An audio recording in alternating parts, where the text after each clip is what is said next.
Apa pun Sisi belum. Perbedaan amil syar'i dan ghairu syar'i dalam zakat. perbedaan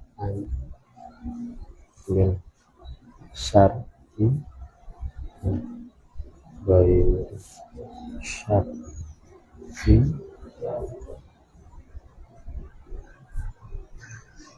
zakat. Ya.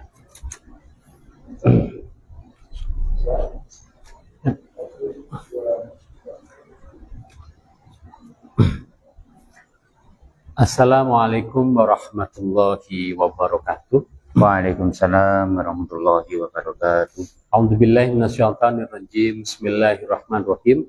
Alhamdulillahirabbil alamin.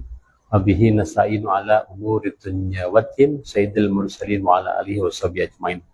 Amma ba'd.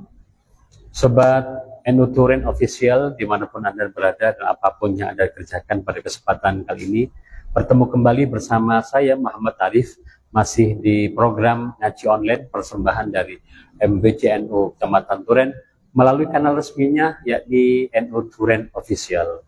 Pada kesempatan yang berbahagia ini, sambil menunggu datangnya waktu berbuka di bulan suci Ramadan tahun 1447 Hijriah ini, kita bertemu kembali dengan salah satu orang hebatnya di dunia persedekatan, di dunia perzakatan, yaitu salah satu pengurus Lazisnu PCNU Kabupaten Malang. Beliau adalah Gus Afif El-Batul. Kita sapa beliau. Assalamualaikum Gus. Waalaikumsalam warahmatullahi Alhamdulillah, sehat Gus. Alhamdulillah, saya Syarif. Mugi-mugi jenengan tansah pinter yang sehat. Amin amin alhamdulillah. Matur nuwun berkat doanya. Terima kasih.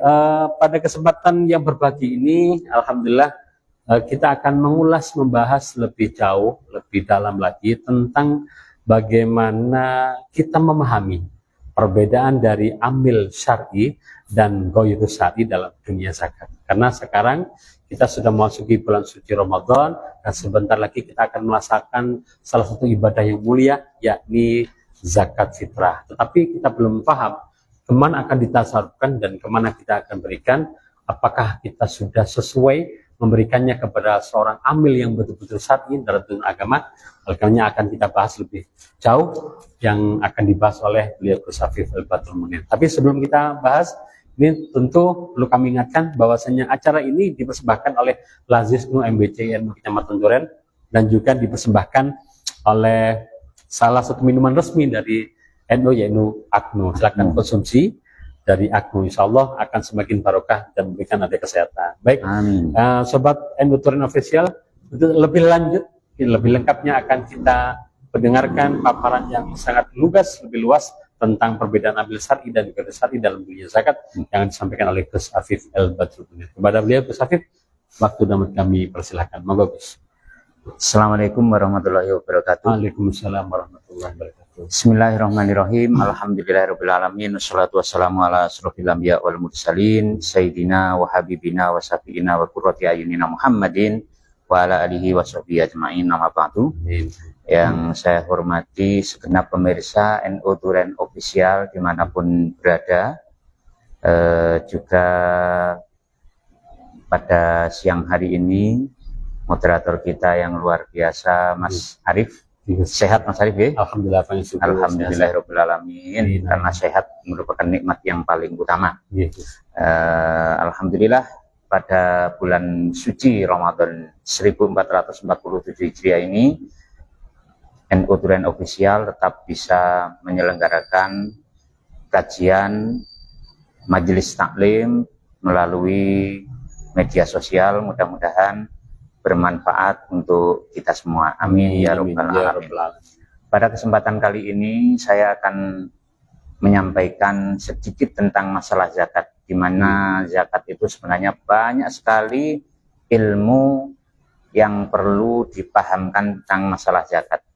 Akan tetapi pada siang hari ini mungkin sedikit saya sampaikan tentang salah satu asnaf, di mana asnaf amil, asnaf 8, golongan 8, di mana di mana dalam Al-Qur'an itu dijelaskan dalam surat At-Taubah ayat 60 bahwa innamas shadaqah, yang dimaksud shadaqah di sini adalah zakat, itu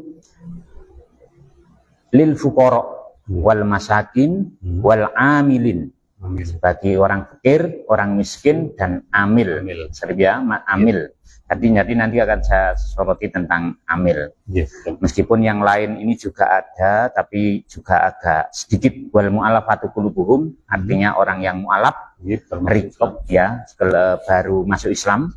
Wa rikob, budak, wal gorimin, yang punya hutang.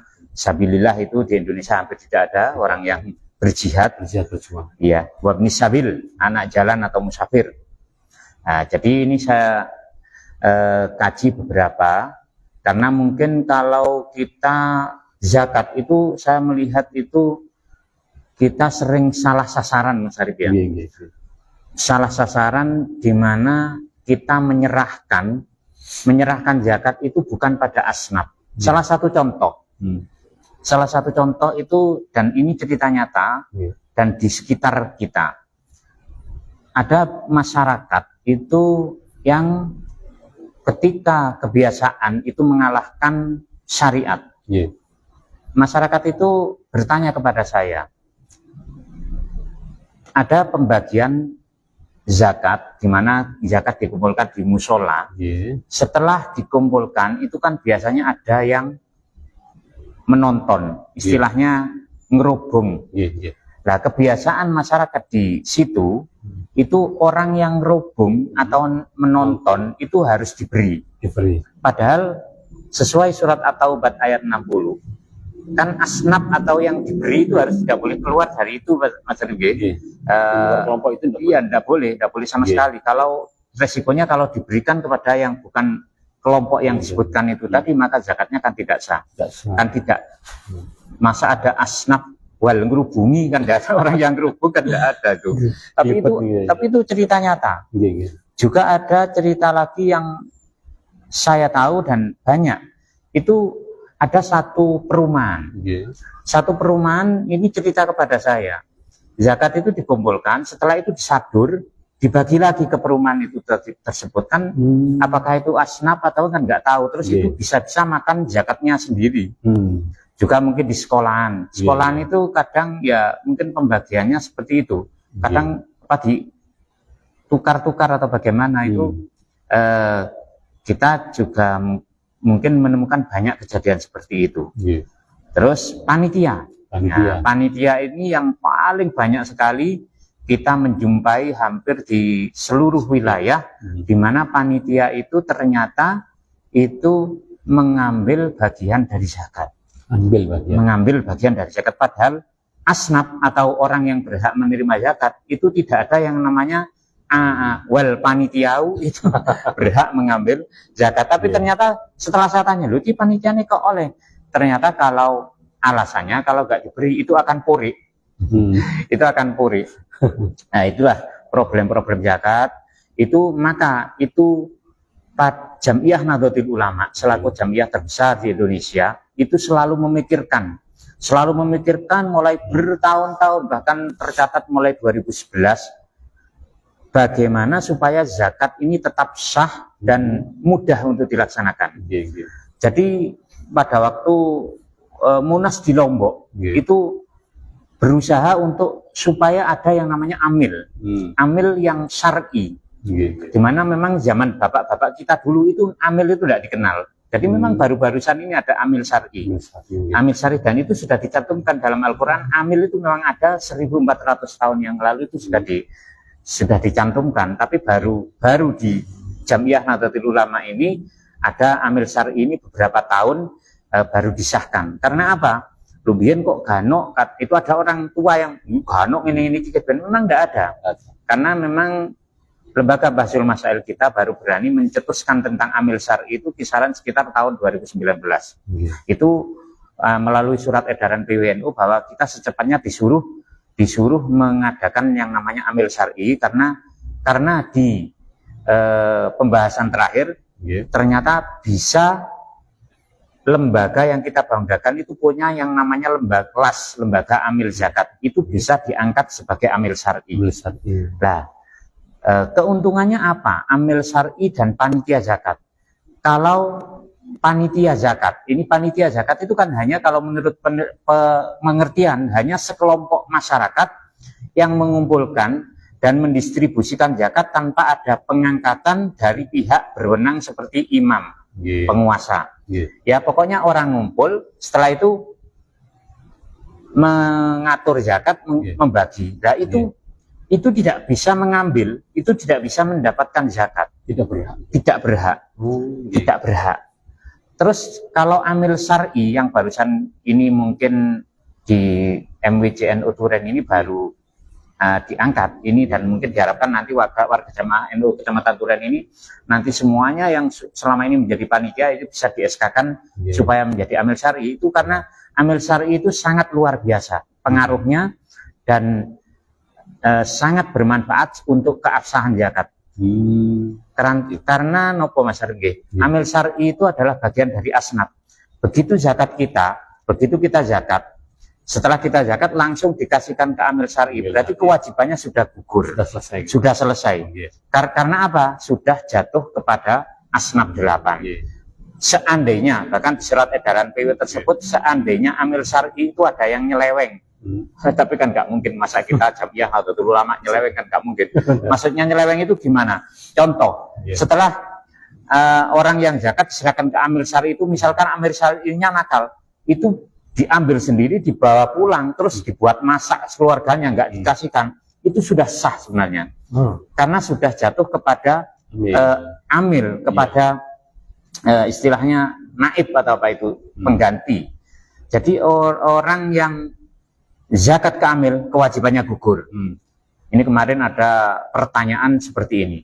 Ada panitia itu waktu itu ada terjadi bencana alam di daerah selatan kalau nggak salah, Mas Alif, banjir kalau nggak salah waktu itu.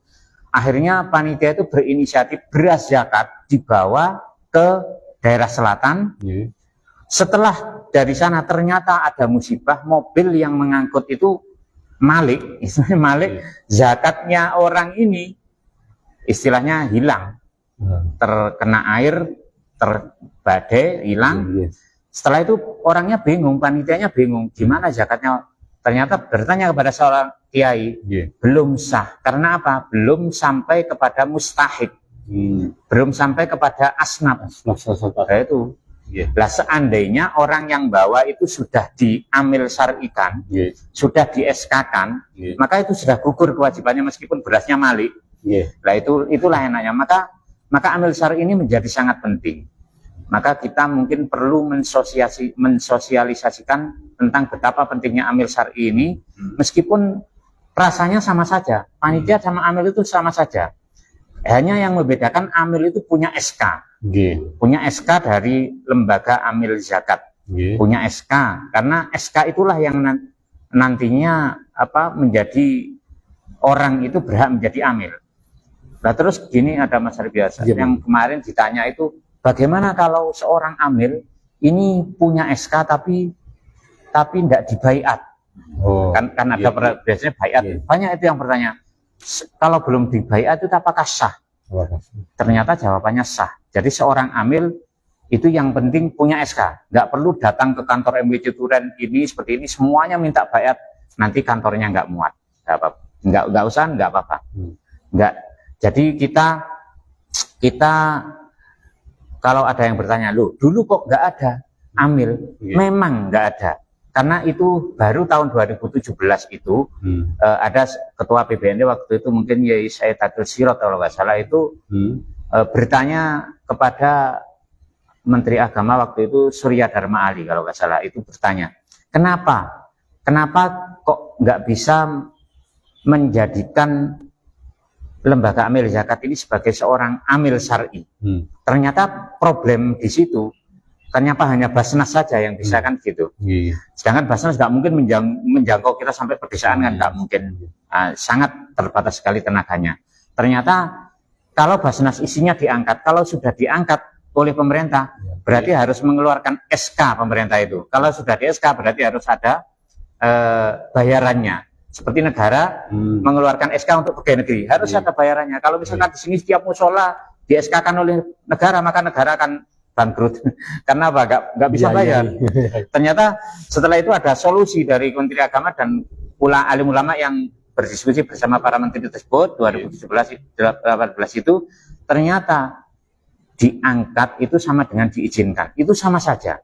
Jadi akhirnya dibentuklah ya mulai 2017 itu, karena saya melihat sendiri banyak sekali yang menyepelekan atau istilahnya apa ya, kok nggak biyen kok mosok gano kok sekarang ada, itu baru sekarang muncul. Ya baru sekarang muncul, dan itu baru saja, dan itu ditandatangani oleh istilahnya Rois Surya PWNU Jawa Timur Al-Mukarram Kiai Haji Anwar Mansur. Itu edarannya itu menyuruh kita segera untuk membentuk amil syar'i, karena memang ada amil ghairu syar'i. Jadi kita perlu memahamkan kepada masyarakat kalau panitia selama ini yang banyak sekali di musola-musola itu nggak boleh untuk mendapatkan zakat, sedang amil syar'i ada bagiannya dan boleh untuk mendapatkan zakat. Boleh, memang ada bagiannya. Yang kedua, seandainya terjadi kecelakaan, penyelewengan, zakat kita diserahkan amil sudah gugur, beda dengan panitia. Maka penting sekali untuk takmir-takmir di musola, kalau nanti ada himbauan dari MWC dan lain sebagainya, segera mendaftarkan anggotanya untuk bisa menjadi seorang amil syar'i, karena itu pokok diserahkan amil syar'i kewajiban gugur. Kalau diserahkan panitia belum tentu gugur. Jadi itulah perbedaan yang sangat mendasar, dan kita perlu untuk memperbanyak amil syar'i ini karena sangat berguna untuk keabsahan zakat kita. Karena kalau zakat kita tidak sah, maka puasa kita tentu seperti disabdakan Rasulullah, pahalanya masih menggantung dan akan nggak jadi dapat pahala puasa. Kita kan istilahnya bukan rugi ya gimana, masa puasa 30 hari pahalanya nggak kita dapat gara-gara hanya zakat yang tidak ada 3 kilo gitu, kan sangat rugi sekali. Mungkin itu pembahasan kita, karena terbatasnya waktu Mas Arwi, belum juga ada manfaatnya bagi kita. Mungkin seperti ini. Alhamdulillah, pembahasan yang sangat luar biasa sekali di kesempatan sore hari ini sambil menunggu datangnya waktu maghrib tiba. Alhamdulillah kita mendapatkan kajian yang luar biasa tentang pemahaman zakat fitrah, khususnya bagaimana kita memberikan zakat kepada yang betul-betul berhak untuk menerima, yaitu amil. Dan ini kita mendapatkan ilmu tentang amil syar'i itu seperti ternyata amil syar'i itu ada. Nah, ternyata amil syar'i itu ada. Oleh karenanya, semoga apa yang kita dapatkan ilmu hari ini bisa bermanfaat untuk kita amalkan, kita terapkan, khususnya pada saat mendekati bulan suci Ramadan, mendekati bulan bulan Idul Fitri. Amin. Pada saat pelaksanaan zakat fitrah. Demikian yang dapat kami sampaikan. Sebelum kami akhiri, kami akan kembali kepada seluruh handatalan, selalu pantau terus MBC NU Turen Official. Silakan subscribe, like, and comment untuk semakin lebarnya, lebih bagusnya dakwah kami di masyarakat. Kami mohon maaf apabila ada yang kurang dari apa yang kami sampaikan. Terima kasih atas segala keperhatian. Hadanallahu minallah. Kami akhiri, kami kasih. Wallahu muwaffiq. Assalamualaikum warahmatullahi wabarakatuh. Waalaikumsalam warahmatullahi wabarakatuh.